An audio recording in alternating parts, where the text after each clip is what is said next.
Why are you so negative on silver? Good question. Or is it? Let's explore.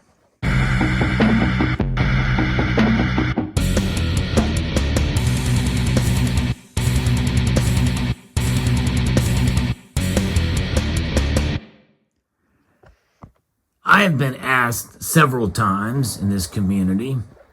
Some of you have wondered why I'm so negative on silver all the time, or even some of the time, but I'm really not. When you take a look back at the history of this channel, and even the display before you that you see, it should be pretty evident that I'm not negative on silver. I enjoy the metal. I accumulate it. I've been stacking it since the 1990s, and I believe in silver. Yes, I do. And so the negativity that some may perceive on this channel from time to time, and with regards to its price performance, I believe is not really negativity at all. It's just being real about the metal.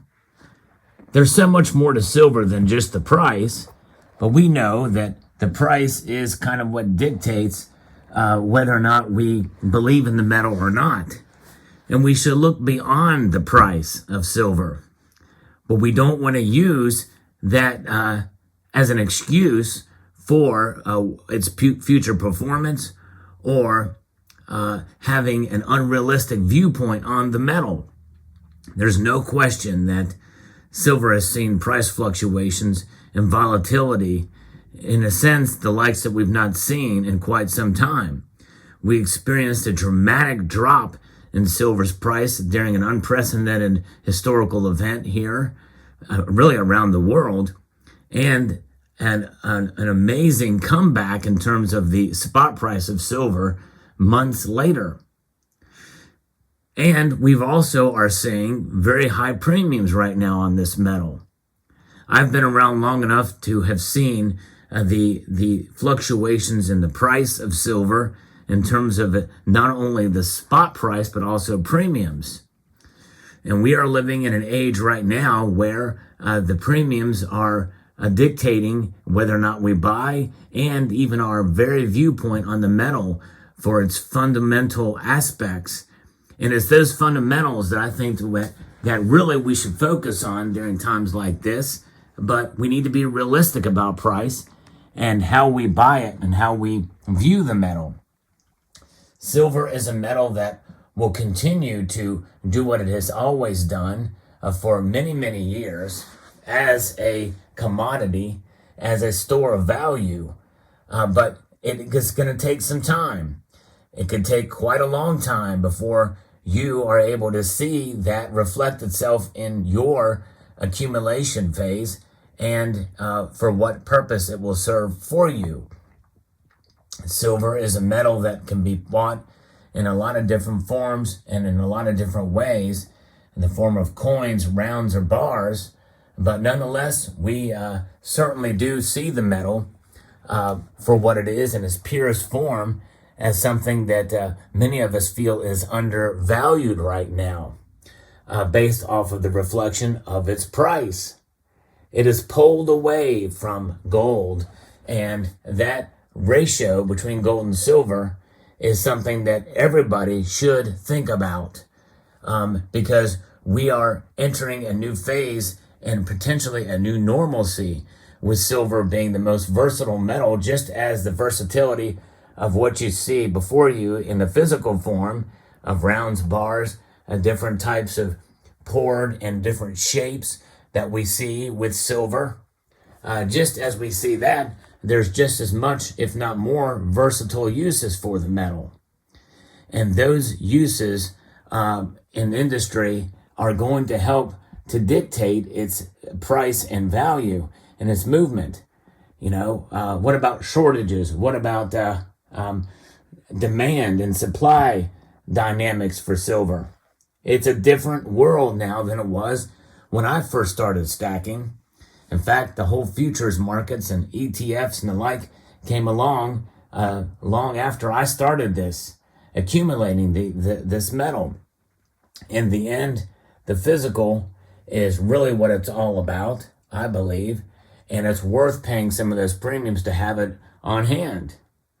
And as you can see from this display, there's a lot of pieces accumulated over a long period of time that I very well could come out ahead on and profit on if I did the math, ain't even adjusted for inflation.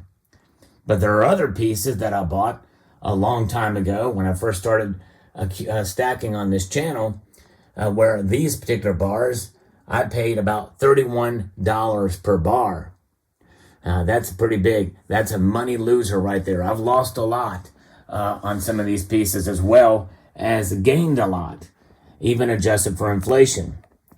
And so the point is that when you accumulate silver, you accumulate it with the understanding that it's going to fluctuate, and it's going to fluctuate in terms of the spot price and also the price that you can get for it if and when you need to sell.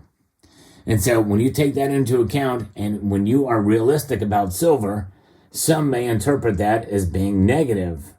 But I look at it, again, as just showing some tough love towards the metal. Because I do love silver, but not any more than I do you or other more important things, such as friends, family, and God, of course. We don't want to worship the metal. But nonetheless, I think part of having an appreciation for this metal means that we need to be realistic about it. And because when we hold too high of expectations for something, we are only setting ourselves up for massive disappointment. And I don't want to be disappointed by anything. And it's better to be cautiously optimistic about any kind of commodity or anything that we put money in. And so I will continue to accumulate this metal as I see fit. But I'm at a point now, especially after seeing all of this, where I almost feel like I have enough. But, some people say, well, you can always get more. There's always room for more. To some extent, that's true. And this year, actually, I've accumulated more silver this year than I have any other year. And most of that is what you see before you here. And this is why I believe it's good, in a sense, especially with storage of all of these pieces here.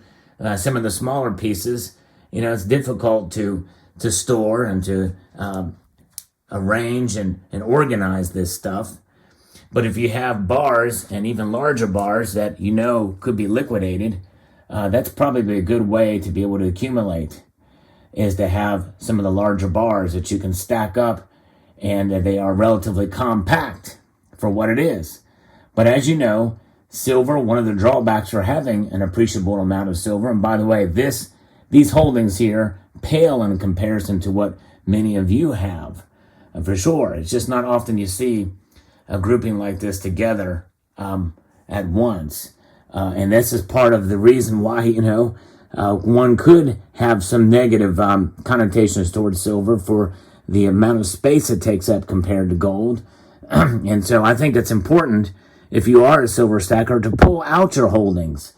If not to make a video of it, just for your own self, so that you can kind of just take a look at it and assess it in the pure volume. If I wanted to get out with this in a hurry, I would not be able to. There's just no way. And this took hours to put together here for the videos that I did with this as the backdrop here. But negativity on silver? No, I'm not negative. Never have been negative. In fact, any time that I talk about silver, it's about being realistic about the metal in terms of its price and where it could go. What is the bottom for silver? Where will it go?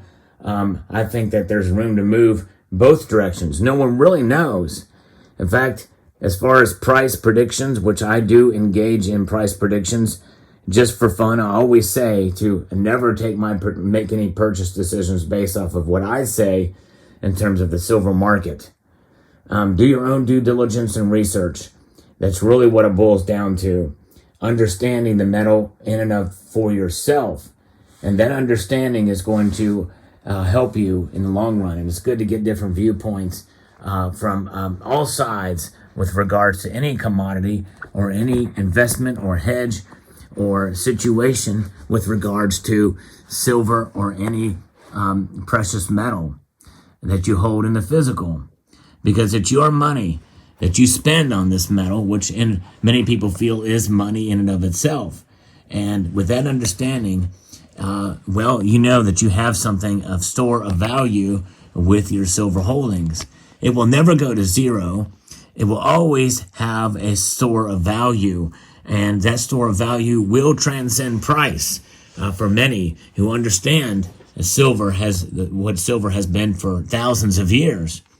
And so therefore, enjoy your silver, be positive. And I am positive about silver. No matter what I think of where the price is going to go, I know that in and of itself and for what it is something of value.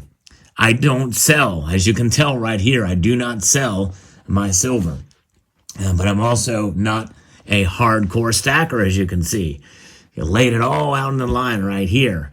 And again, many of you watching this video may be surprised that this is indeed most of my holdings of silver.